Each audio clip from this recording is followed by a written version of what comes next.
Let's walk through the Building a Database Server lab on AWS Academy. So for CIS 71 students, you'll take your screenshots and turn them in here on Canvas. Make sure you go over to AWS Academy and open up the lab, Build a Database Server. Now I've already have the lab opened here, and I took a few minutes before recording to start the lab and open the console up next to the instructions, just to save time on the video. So let's go through build your DB server and interact with your DB using an app. This is a pretty cool lab, and it's a real world usage of taking the relational database service, keep track of all these acronyms, RDS, and we're going to launch a relational database. It'll be MySQL with high availability. We're going to configure that to permit connections from the web server, and then we'll open a web application and interact with the database. Super cool. You can use these for your personal projects. You might want to keep notes of all the steps of this lab so that you can easily do this in the future. We are in a restricted account in the lab, so you won't have access to everything in AWS. That's mostly to keep the bill from going into the thousands or tens of thousands of dollars. So we start in the lab with a pre-built setup. We already have our region configured. We already have our availability zones, the internet gateway, our public and private subnets, and the web server's already set up. So in this lab, we're going to be working on getting our databases set up with the web server. All right, so we did this, start lab. I clicked on the link. It's open over here. We're getting connected. And to get credit for this, it's a good idea in AWS Academy to click the submit button when you're done. But for the Mount Sac grade, you'll need to take a screenshot of each task when you finish and then submit those screenshots. So let's start with task 1. We'll create the security group for the RDS-DB instance. Well, what does RDS stand for again? Do you remember? Maybe scroll back up in the instructions and see. So in the console, let's go to the search box and select VPC. VPC. Now you probably remember what that stands for, right? From watching the videos and doing all the work this semester. Just keep that in mind. What does VPC stand for? I think you know. Now in the left navigation panel, we're looking for security groups. So scan through over here. Here we go. Security groups. We're going to choose create a security group, and then we'll do some configuration. So let me copy and paste. Copy security group name, copy the description. All right, so the name is DB security group, permit access from web security group. All right, the VPC, we're going to choose the lab VPC. So here's our lab VPC there. And under inbound rules, we're going to add a rule. So we'll go here, inbound rules, add a rule. And the type is going to be MySQL or Aurora. So I'll do MySQL Aurora. And that automatically fills in TCP 3306. For the source, we're going to type SG and then select the web security group. So SG, and here it is, web security group. Then we'll choose security, create security group on the bottom. Okay, that is task 1. Let's get a screenshot of this. Make sure you include that it says Voc Labs and it has your name on there for each screenshot. Looks good. We'll submit that later. Task 2, create a DB subnet group. What does DB stand for again? You got it, database. So we'll create a DB subnet group that is used to tell the relational database service which subnets can be used for the database. Each DB subnet group requires subnets in at least 2 availability zones. So let's go and search for RDS. RDS. All right. What does that stand for again? I think you got it this time. In the left navigation pane, we'll choose subnet groups. I see subnet groups here. It's a little easier. There's not as many menu items. And we're going to create a DB subnet group. So here we go. And this time, I'll copy and paste some more. We're going to need to be able to find these later, so it makes sense to name them something consistent. So DB subnet group, DB subnet groups, that's the database subnet group. And for the VPC, we're going to choose the lab VPC. Okay, we'll scroll down and we'll add subnets. So here we go, we'll scroll down and we will add subnets. Let's choose US East 1A and 1B. So there's 1A and there's 1B. And within that, we're going to be looking for a couple of subnets. So it says expand the list, and we're looking for these CIDR ranges. So let's expand the list and take a look. What do we have here? So there's our private subnet has 10.0.1.0. Those are 255 IP addresses there. And then I guess our other private subnet is 10.0.3.0. That looks correct there. Okay. So we've got our private subnets, our two availability zones. Let's create. All right, task 2 looks good. There's my screenshot, and let's move on to task 3. So now we're going to create the database instance. So we're going to, let's see, multi-AZ deployments provide enhanced stability and durability for DB instances. Great. So we'll choose databases on the left and create database. Here we go. We'll create database. We're going to select MySQL under engines. That's an open source database option for us. And then under templates, let's scroll down to templates. So we're leaving everything else default, and I'll choose dev test. You can see that it's not for production. And we're just testing right now, so dev test is fine. So templates dev test. Under availability and durability, we'll choose multi-AZDB instance. Now this is where we have to be a little bit careful when we're clicking. This says multi-AZDB cluster. We're probably not authorized for that with our user account. So we have to choose the instance.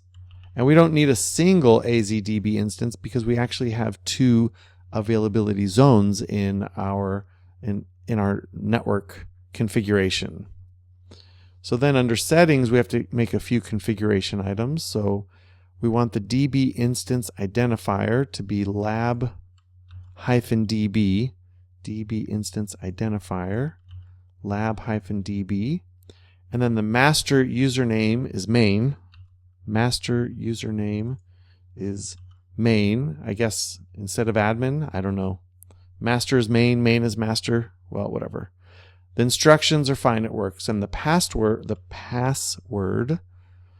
which we're going to have to select and type in ourselves, which means we're not going to let them manage the secret. We're going to manage it. We're going to use this very low quality, low strength password. Do not use cheap passwords like this in your production environment. This is not a safe password, but since we're going to be deleting the database in about 20 minutes, it's probably fine for today. So we've got our main and our passwords. For the DB instance class, so let's scroll down. Where's our DB instance class? We need to choose burstable. Here we go. So down here, I'm going to choose burstable instance and db.t3 micro. So that's what I got right there. Perfect. Under storage, I will configure the type. So the storage type is going to be general purpose SSD, and the allocated storage looks like we only get 20 gigs. So there's 20 gigs. All right. Under connectivity, we're going to select the lab VPC. We'll scroll down to connectivity and select lab VPC. All right, so far so good. Under existing VPC security groups, let's keep going. Existing VPC security groups, we want the DB security group, and default is unselected. I clicked that X there. So under monitoring, let's go to monitoring. Let's see, tags, authentication, monitoring. Make sure we uncheck enhanced monitoring. Otherwise, we're going to get a big error. And let's see. We're going to have to make the initial database name. So let's keep going under additional configuration. So the database name is going to be lab.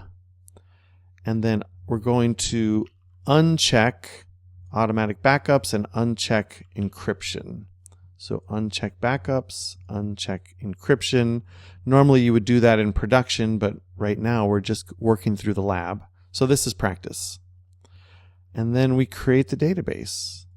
Now if we did everything correctly, we won't have any errors. Let's see.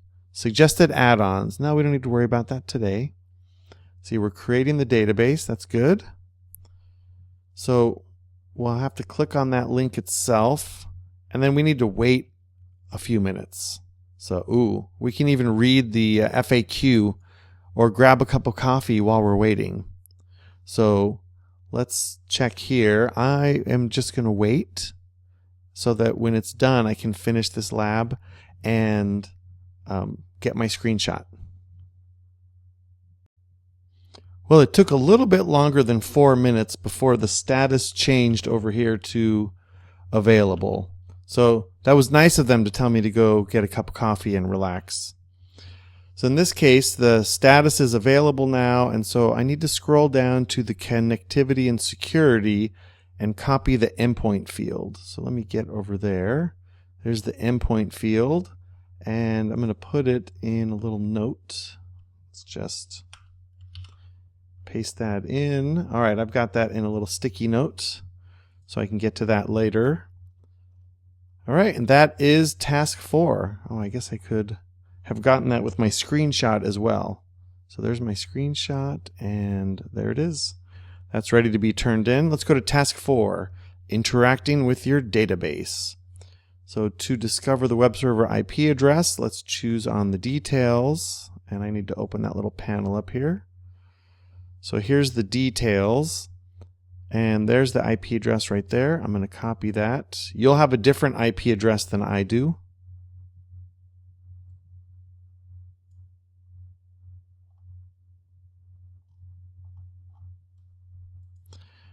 I got to copy the IP address, so we're going to open a new browser tab and paste the IP address into the tab. So I've got this window over here. So let me go ahead and I copied that in. Good thing I put it in my sticky note over here. I'll just bring that on. Paste that here. There we go. That works. So let's see. Paste the web server. Choose the RDS link at the top of the page, and then let's configure our database. So we'll have to set the endpoint, the database name, the username, and the password. So let's go ahead and do that, and I've got this right here. So I'll choose RDS, the endpoint, I copied over here.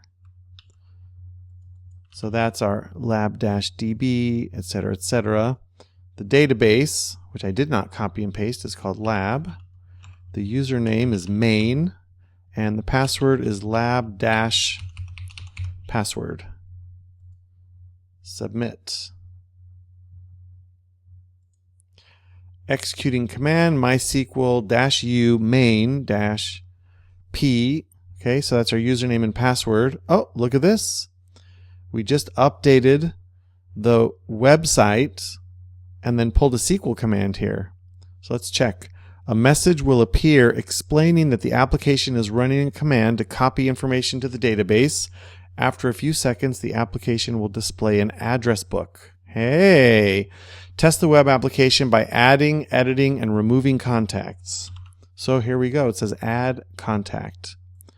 So we'll do this, and this is where you should put your name.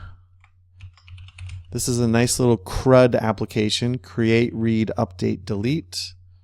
I'll put student. Sammy student. What's our area code? 909 555 1212. Sammy.student at student.mountsac.edu. Let's submit. Okay, there's our student right there. I'll go ahead and I'm going to get rid of Jane Doe, right? And let's change Roberto's address to be student.mountsac.edu. Mountsac. There we go. Submit. So there's the changes. We removed, edited, and added a contact. I think we're good. It'd be a good idea for you to have your name here when you take the screenshot. That way I can see the IP address that you're using, the RDS-PHP, and that you put your name there in the address book. That's cool. That's 4 screenshots. We can hit submit over here. Yep. And that's it. We can end the lab.